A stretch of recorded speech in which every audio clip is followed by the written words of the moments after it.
Do you want to know how you can log into your Desjardins Payroll account? If yes, then this video is especially for you. Hello and welcome to How to Log In. It's your host back again with yet another interesting tutorial video. In this video, I'm going to teach you how you can log into your Desjardins Payroll account.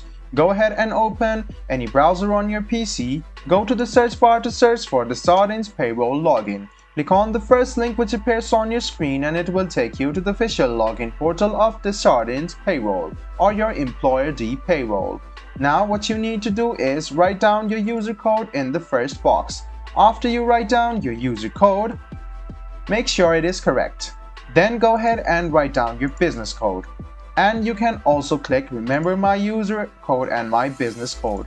After you click on this box, go ahead and click continue. This way, you can easily log into your account.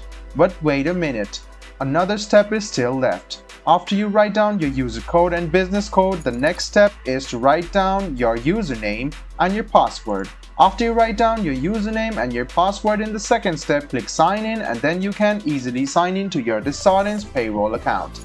I hope this video was helpful for you. If you still have any kind of confusion, please do mention us on the comment section down below. Like the video, subscribe to the channel and do hit the bell button for more.